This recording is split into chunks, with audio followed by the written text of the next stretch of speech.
What's up, everyone? Welcome back to another episode of the Dear John Q&A. Today we're going to be tackling a viewer question about album lengths. How many tracks should they be? How long should they be overall? And are there changing standards depending on genre or other extenuating circumstances? I'm joined, of course, by the rock critic, Crash Thompson, and we've got Viral Rack, the man, the myth, the legend. You keep bringing it back. I'm gonna bring it back. Thank you, Johnny. Yeah, not a problem. And of course, we have Johnny Viral Rack What's over happening? here. Make sure to check both of them out after this video. Their channels are linked in the description down below. They make awesome music-related and video game-related content. Yes. Actually, that sums up both of them. Yeah, that sums up both of us perfectly. Two birds, one stone. Yeah. You guys ready to talk about album lengths and what the perfect runtime is for you? Yeah. All right, let's get right into it. It's actually interesting that we're doing this because in one of my new segments that I do, I break down albums and I organize them. And while doing this new show Redacted, I've realized my soft spot for albums, if I'm reducing them, and a lot of my favorite albums are 10 songs long, and usually they're about 45 to 55 minutes in length. Not to say albums can't exceed an hour. Obviously, I'm not looking at a runtime like, well, you're wasting my time now.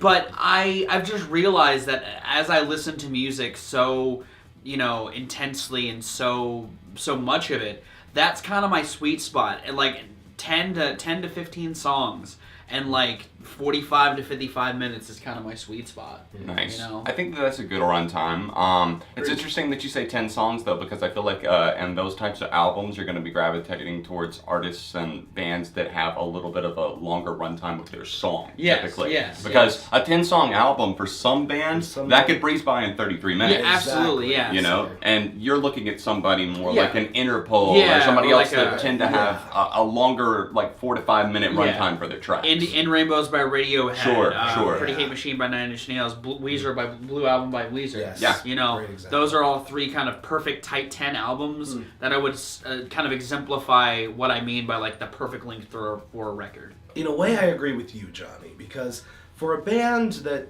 doesn't necessarily have a lofty ambition or isn't just known for super tight, super short songs, like a hardcore punk band whose songs are only 1 or 2 minutes apiece, Yeah, you maybe wouldn't want that to be maybe you wouldn't long. necessarily want that to be, or for them a tight 10 is going to be 20 minutes. Yeah, or absolutely, so, absolutely. So there are a lot of different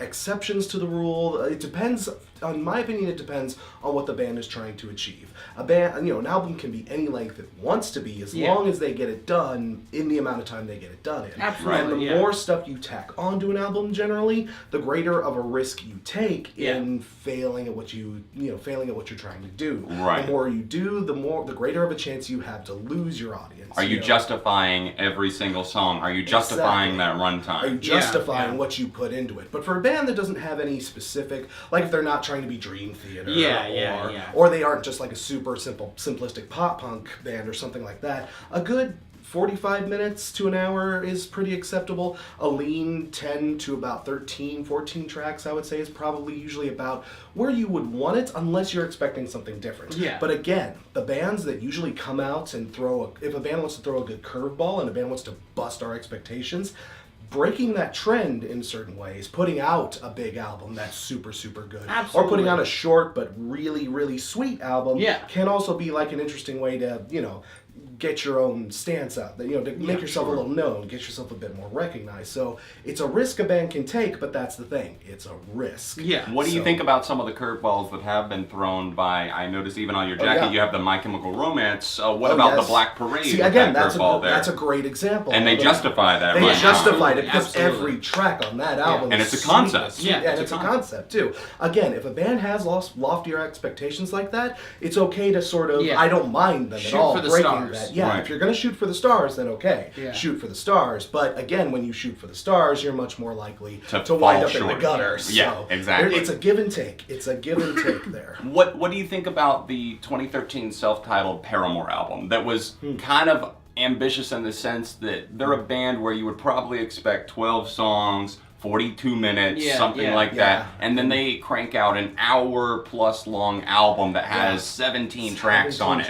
Yeah, it was a see, a beefy beast. In the instance of that, the band was also evolving. Sure. They were Yeah. doing a lot of different sonic ideas Yeah. on there, and that what I would feel is a good justification for that. And I think that they I struck the precisely, landing yeah. Mhm. wholeheartedly. Yeah. Like Again, One of their best albums. Yeah. no, agreed. Yeah, they again it was justified because they were making such a bold shift. Yeah. It was such a dynamic, huge 180 for Yeah. them that it was, they had to make a big statement with that. If they'd released, if they'd done that, but only released it as like a 4-song EP or Yeah. something, it'd be like, oh well, this is a nice. But I temporary want little more shift. of I can't this. wait for Misery Yeah. Business 2. Yeah. Misery Yeah. Strikes Back. Yeah. Misery. No, that was what making it that big and that bold allowed them to change themselves, Well, and allowed them to adapt and evolve. I feel like it opened the door for After Laughter with Absolutely. how warm of a Absolutely. reception that their self-titled got, which is my Precisely. favorite Paramore record. Really? Yeah. Like Okay. I would say After Laughter is my favorite Paramore record by far. Like it's a great But it album. wouldn't have happened Without Wouldn't have their happened without the self-titled. subtitles. Without the subtitle. Would not have yeah. happened. Yeah. And I Completely think that kind of, and the inverse of that, other records that I really love, they get really lofty and really ambitious.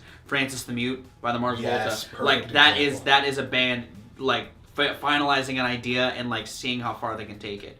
And in the greatest sense. There's like a 35-minute song on there alone. Wow. Oh, yeah. Yeah. Yeah. That's Absolutely. intense. Yeah. So that's pretty much a whole album almost for some people, right exactly, there. exactly. But it's worth the ride. It's worth the investment because they take these songs and these really interesting movements. They do. There was their second album as a prog band, and they were like, you know what? We're just gonna do everything. And I feel like, at least to me, they did everything pretty perfectly. Like it's one of my favorite albums ever. It's fantastic. I think for me personally, and where I land in terms of like a track list or, like you said, extenuating circumstances, Yeah, everything's of a course, little bit exactly, different. Of yeah. course. You can take it with a grain of salt in a sense, but I think for a lot of like hip hop projects, rock projects, electronic, there's a certain sweet spot for me, and that is 12 tracks Yeah. generally. I like a 12-track 12 album, tracks. and I generally like 42 to 48 minutes. I don't Yeah. know See, why that's I'm nice. landing on. A lot of us are landing around the 45. Right, right, sort of right. spectrum. That's And I would say that more so for like, if we're talking like pop punk or we're talking even Yeah. electronic or something like that, I often prefer more towards like the 40 to Yeah, 42, yeah, somewhere in absolutely. that range. That's a Yeah, nice little exactly. sweet spot because generally there aren't, not to say that there's not a ton of ideas there, but it honestly feels like maybe they're stretching it a little bit if they tack on all of these Yeah. extra songs and it runs it over an hour. I would say I would lean more towards the 48-minute mark if we're talking bands that typically have a little bit of a longer song length, like Interpol that I already mentioned, Yeah. Queens of the Yeah. Stone Age, Yeah. other Yeah, bands like that exactly. absolutely justify those lengths and typically have maybe a 4.5-minute song Oh, to be yeah. quite common. exactly. So, offshoot question to that, what do you think of these kind of micro albums that have been kind of popping up this year? Like Kanye's Yeah. Season of Yay. Yeah. He did a bunch of 7-track albums, Nine Inch Nails doing their Yeah. whole, our last EP is actually an album And it's without Yeah. adding 30 extra. minutes. Yeah. 30, yeah. Like 30 minutes. Yeah. Yeah, I think that's I think that honestly it leaves me wanting a little bit more because it doesn't have maybe the thirst quenching ability of like an EP because Okay. it's not Yeah. actually an EP. They're Yeah. billing it as an album. Yeah. And I'm like, okay, I'm getting in the new Kanye full length here. And it's Yeah. 7 Yeah. tracks and I Yeah. don't really feel like I got to know where he was at in that project. Yeah. In like those amount of songs. There were short projects that did do that well. The Pusha T album did Yeah. that really, really Absolutely, well. absolutely. And Kids See Ghosts even, Yes. I thought did that a better job than Ye. Yeah. That's me personally. No, I would agree with that. Yeah. Yeah. Yeah. But still, 7 tracks leaves me wanting, I think, a little bit more. And there's been bands that I've even liked in the past where the record label has given them kind of the short end of the stick and they're like, well, we can only budget you for an 8-song album or something like that. And it Yeah. clocks in at 31 minutes. Yeah. And I just feel Yeah. like that's maybe a little too short sometimes. There's good short albums, Of course. especially Oh, from yeah. like acts that you would expect that from. But I think that I generally like 40 to 42 minutes, I think, is the perfect runtime for me. I would agree with that. I would concur. Yeah. Cool. Absolutely. So, that's our consensus on everything, guys. What do you think? Let us know in the comment section down below. What's the perfect runtime for an album? Of course, maybe it depends on genre. Let us know, obviously, why. Hip-hop projects tend to run a little bit longer sometimes. Nowadays, Yeah, especially. nowadays Yeah. And especially. I've had huge issues with Yeah, that. and I still like I was about to say the rule still applies 40 to 45 Yeah, minutes. I yeah. still kind of like that area personally. Yeah. But of course, let us know your opinions and why in the comment section down below. Of course, don't forget to check out The Rock Critic and Viral Rack. Their channels are linked in the description down below. Music and video games. I'm sure you guys like both of those things. Make sure to go check them out. Thank you guys for doing all the videos with me while you're in town. Thank you for having Thanks us. for having Yeah. us. Yeah, Absolutely. It's been a blast. Hope you guys enjoyed, and make sure to subscribe if you're new. Leave a like on this video, and other than that, all of my socials can be found in the description too, and we'll see you soon right here for more Dear John on ARTV.